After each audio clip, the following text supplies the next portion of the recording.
नमस्कार, मयुरीज वर्ल्डमध्ये तुमचं सगळ्यांचं खूप खूप स्वागत आहे। तर आज आपण बघणार आहोत फुनके आणि कानोल्यांची रेसिपी। ही रेसिपी जास्त करून महाराष्ट्रात आणि खानदेशात अशी बनवली जाते। म्हणजे खूप हेल्दी अशी रेसिपी आहे, भरपूर प्रोटीन असणारी आणि प्लस खूप चविष्ट। सगळ्यात महत्त्वाचं म्हणजे खूप चविष्ट पण आहे। म्हणजे अगदी लहान मुलांपासून तर मोठ्यांपर्यंत सगळ्यांना आवडेल अशी सुंदर रेसिपी आहे ही।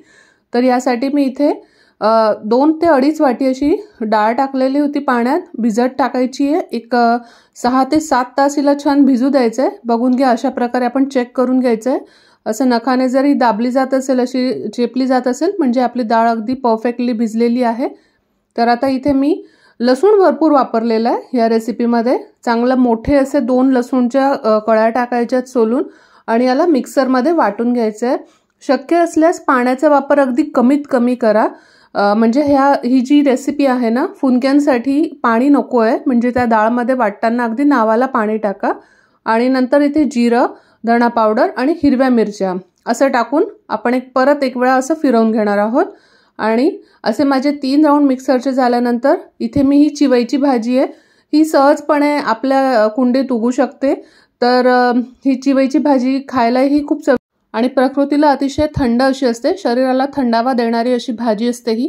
तर हिला स्वच्छ 2 ते 3 पाण्यात चांगलं स्वच्छ धुवून घ्यायचंय आणि वरचे वर काढून याला स्वच्छ निवडून घ्यायची आहे। कारण बहुतांश याच्यामध्ये गवत किंवा कचरा वगैरे येऊ शकतो आणि त्याचे जे साईडचे कॉर्नर्स आहेत ते असे कडक असतात थोडेसे स्लाइटली, ते काढून घ्यायचे आहेत आणि छान बारीक चिरून घ्यायची आहे। आणि त्याला साईडला ठेवल्यानंतर आपण आता इथे मोठ्या साईजचे असे 3 कांदे वापरणार आहोत। तर कांद्यांचा वापर फुनक्यांमध्ये चांगला करायचा, म्हणजे काय आहे ना, की आपले जे फुनके बनतील ना ते असे हलके बनतील आणि खूप मस्त होतील, सॉफ्ट होतील असे। तर इथे हे कांदे सुद्धा छान बारीक कापून घ्यायचेत अशा प्रकारे। आणि नंतर आपलं जे मिश्रण आहे ना, त्यात हे जी भाजी आहे स्वच्छ कापलेली ही भाजी आणि सोबतच कांदे असं सगळं मिक्स करून द्यायचंय। तर मिक्स केल्यानंतर मी एका मोठ्या ताटात काढून घेते, कारण हे व्यवस्थित मिक्स झालं पाहिजे सगळं। आणि नंतर आपण चवीनुसार याच्यात मीठही टाकून घेणार आहोत, कांदे टाकून घ्यायचे।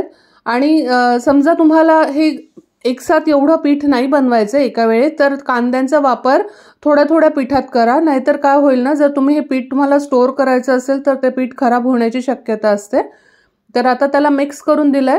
आता आपण कानोल्यांसाठी आपली कणिक भिजवून घेणार आहोत। गव्हाचं पीठ, चिमूटभर हळद, ओवा आणि थोडंसं तेल टाकलेलं आहे। आणि आपण रेग्युलर जशी चपातीला कणिक मळतो ना, त्याप्रमाणे इथे कणिक मळून घ्यायची आहे आणि थोडं तेल लावून याला 10 मिनिटं रेस्ट करू द्यायचंय। 10 मिनिटं पडू दिल्यानंतर आपली कणिक कानोले बनवण्यासाठी तयार होऊन जाईल। तर इथे छान मळून घ्यायची आहे। याच्यात असं वेगळी अशी कणिक मळण्याची काही गरज नाही आहे, नॉर्मल जशी आपण सॉफ्ट अशी कणिक मळतो ना चपातीसाठी, तशी। आता तुम्ही हे बघू शकता, अशा हलक्या हलक्या हाताने याला असा शेप द्यायचा आहे फुनक्यांचा। असं दोघा हातांचा वापर करून या प्रकारे फुनक्यांचा असा शेप दिल्यानंतर आपलं स्टीमर इथे रेडी झालेलं आहे। तर या स्टीमरमध्ये ॲट अ टाइम इथे 5 फुनके स्टीम करायला ठेवून दिलेले आहेत। आणि आता आपण आपले कानोल्यांना सुद्धा लाटून घेणार आहोत। तर हे पण नीट बघा, स्किप करू नका, कशा प्रकारे आपले कानोले लाटायचे आहेत। तर ही जी कणिक आहे याला थोडंसं परत एक वेळा मळून घ्यायचंय छान। आणि मळून घेतल्यानंतर याचे छान सम आकाराचे असे गोळे करून घ्यायचे आणि नंतर याला अगदी पातळ अशी चपाती लाटून घ्यायची। खूप पातळ अशी लाटायची आणि फार मोठी नाही करायची आहे। जशी आपण फुलक्यांना बनवतो ना, तेवढ्या साईजची चपाती करायची आहे। आणि एकदम पातळ लाटल्यामुळे काय आहे ना, आपली जी चपाती आहे ना ती खूप छान होईल, कारण आपण याला आता स्टीम करणार आहोत। कानोले म्हणजे एक प्रकारची अशी वाफवलेली चपाती असते, तर ती खायलाही खूप चविष्ट लागते।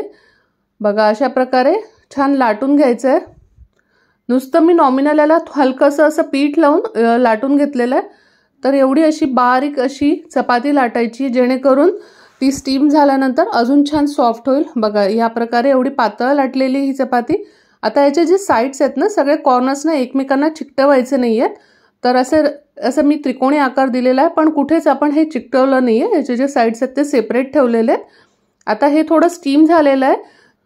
तर आता आपण इथे हे जे कानोले आहेत ना, यांना स्टीम करायला ठेवूया। तर टोटल आपल्याला इथे 15 ते 20 मिनिटं, 15 ते 17 मिनिटात होऊन जातं। छान चकाकी आलेली आपल्या कानोल्यांना पण आणि फुनकेही तयार झालेले आहेत। हा व्हिडिओ आवडल्यास लाईक करायला विसरू नका।